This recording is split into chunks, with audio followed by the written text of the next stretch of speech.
자, 그렇다면 이 마찬가지로 독서 습관도 습관이라고 할 수가 있는데 그러면 이 독서 습관은 어떻게 들일 수가 있느냐가 관건입니다. 이 1년 내내 책 한 권 안 읽던 사람이 하루아침에 책을 읽기는 쉽지가 않습니다. 그러니 처음에는 절대 무리해서는 안 되는 것, 안 될 것입니다. 그러니까 하루에 15분 정도 천천히 가볍게 편안한 마음으로 책을 읽는 것입니다. 저처럼 하루 합쳐서 1시간 정도는 촬영하는데 한 건당 15분 정도만 일단 촬영해보고 그러니까 모니터링을 해보는 거죠. 그런 식으로 제가 영상을 촬영하고 있는데 물론 이것이 스마트폰이라 시간적인 제한이 있어서 그런다는 것도 해당이 됩니다. 어찌되었던 간에 아주 작은 습관의 힘이라는 책이 있는데 이 책을 쓴 저자는 어떤 중요한 순간은 과소평가되는 반면 매일 사소한 진전들은 과소평가되기 쉽다. 흔히 우리는 대단한 행위가 있어야만 성공할 수 있다고 확신한다. 살을 빼고 회사를 설립하고 책을 쓰고 챔피언십을 따내는 등 어떤 목표들을 이루려면 어마어마한 개선이 있어야 한다고 생각하면서 자신을 압박한다.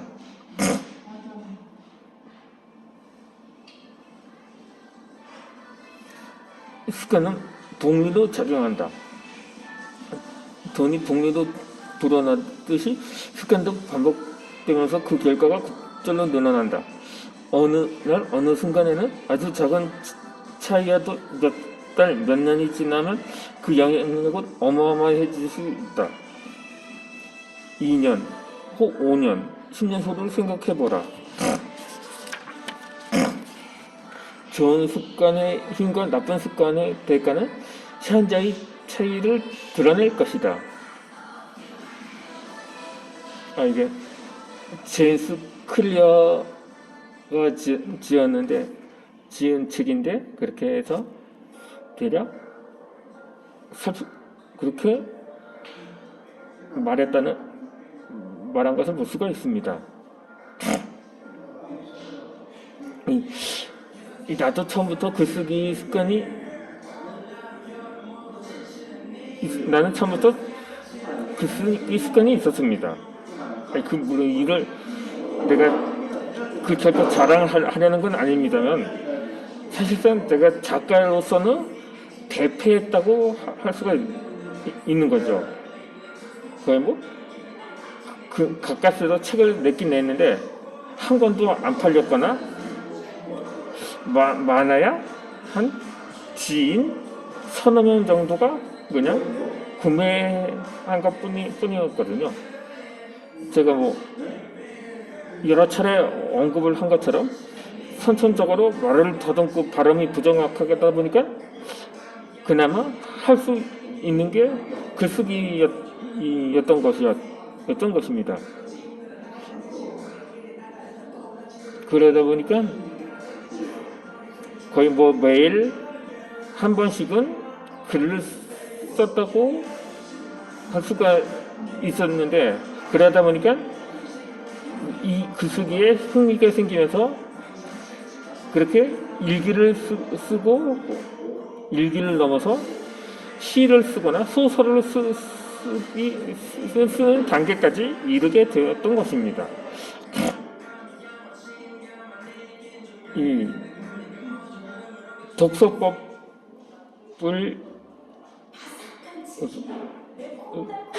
쓰는 작가들은 대부분 이 독서 노트라는 것을 만든다고 합니다. 이 책 읽기로 삶을 변화시켜야겠다고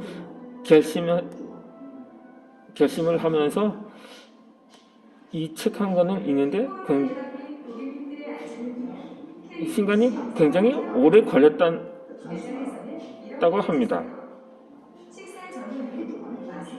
뭐 어떤 사람들은 뭐 18살이 돼서야 책을 읽기 시작했다고도 하는데 한 200페이지 남짓하는 에세이도 읽는데 한참이 걸렸다는 것입니다. 그리고 우리말이지만 의미가 생소한 단어들도 꽤 많았다고 합니다.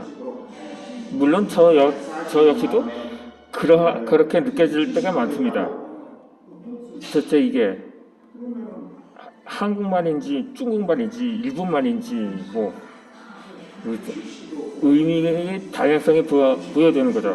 물론 수시로 사자성어가 나오는 책들도 많다 보니까 나름대로 책을 골라서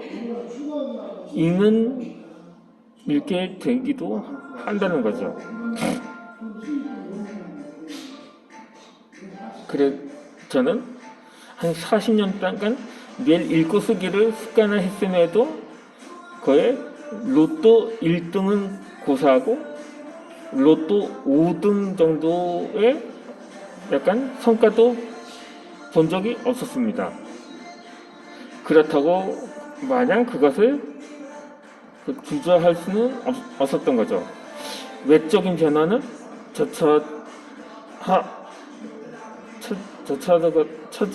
처치하고라도 이 내면의 변화가 더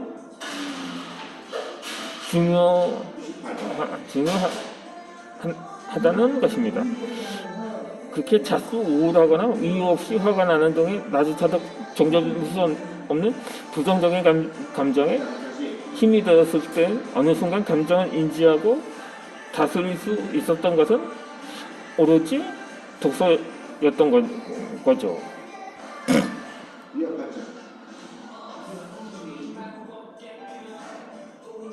그렇게 앞서 말한 제임스 클리어라는 작가는 습관이 가져오는 변화는 비행기의 경로 조정에 비유를 하기도 했습니다. 예를 들어서 로스앤젤레스에서 뉴욕으로 비행한다고 했을 때 조정사가 남쪽으로 단 3.5도만 경로를 조정해도 그 비행기는 뉴욕이 아니라 워싱턴에 착륙하게 된다는 거죠. 비행기 앞무늬가 단 몇 미터 움직이는 정도의 작은 변화로 미국 전체를 가로질러 결국 저는 다른 목적지에 도착하는 것입니다. 그것도 수백 킬로미터나 떨어진 거리에 말입니다. 그렇게 하루 한두 달이나 1년에서 3년 혹은 10년이 지나면 아주 사소한 습관 하나가 그것을 하지 않았을 때와는 비교도 할 수 없는 삶으로 당신은 이끕니다. 계산도 안 되는 엄청난 거리에 당신을 떨어뜨려 놓을 것이다. 그 모든 것의 시작은 이 거창하고 대단한 일이 아닙니다.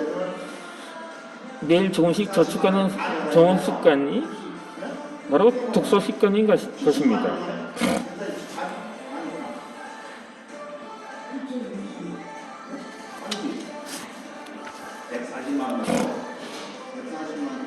이 시간이 없다고 핑계로 너무 고루합니다.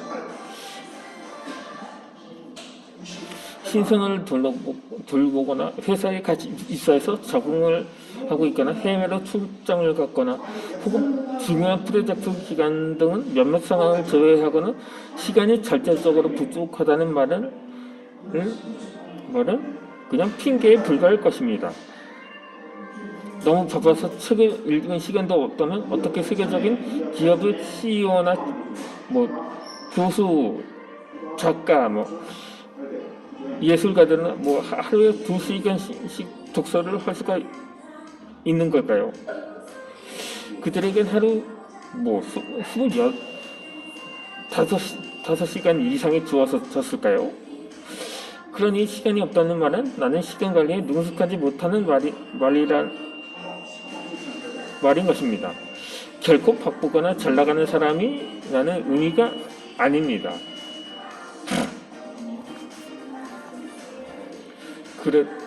그래도 정말 시간이 없다고 느낀다면 하루 10분에서 15분씩 틈새 시간을 만들어 책을 읽는 방법을 추천합니다.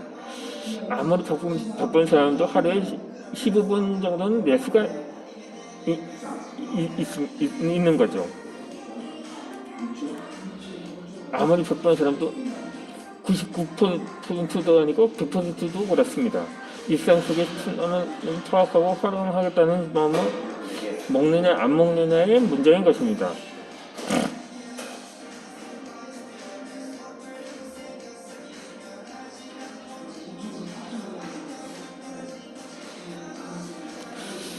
그러니까 우리는 각기 다양한 환경에서 생활을 하고 있습니다. 따라서 반드시 아침 15분을 사용하라. 잠들기 전에 최고의 정략적 시간이라는 뻔한 조언은 공허할 수 있습니다. 누군가는 새벽 5시에 눈을 뜨고 에너지 넘치는 16개월 아들을 돌봐야 하는 상황일 수도 있고, 누군가는 퇴근 후 잠들기 직전까지 쇼핑몰 운영으로 투잡을 뛰고 있을 수 있습니다.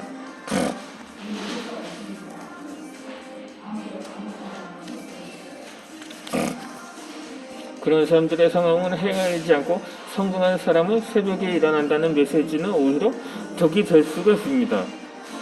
그렇게 생활하지 못하는 자신에 대한 자책과 실망에 자해서 마음만 무거워집니다. 그러니 일단 자기계발서의 상수적 메시지는 잊어야 합니다. 그보다 나에게 알맞는 시간 관리법을 찾는 게 중요합니다. 틈새 시간을 파악하기 위해 가장 먼저 할 일은 바로 나의 루틴을 들여다보는 것입니다.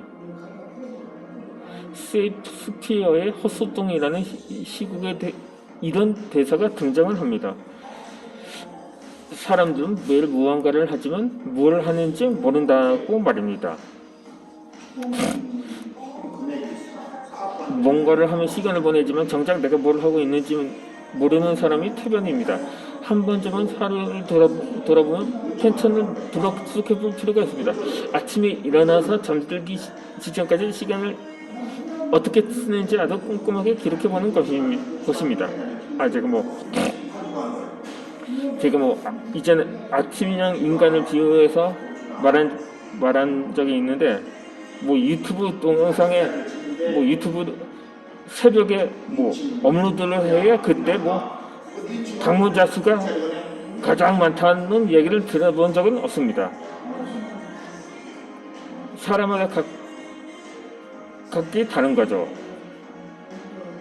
물론 일반적으로는 그렇게 이거에 비유가 되는 거죠. 새벽이 오기 전이 가장 어둡다고 하는데, 그런 게 비유가 되는, 물론 연관성은 있겠죠. 아무튼간, 또 이어지는 영상은 또 이어서 영상을 올려드리도록 하겠습니다. 이번 영상은 여기서 마치는 게 아니고 영상은 곧 꺼집니다.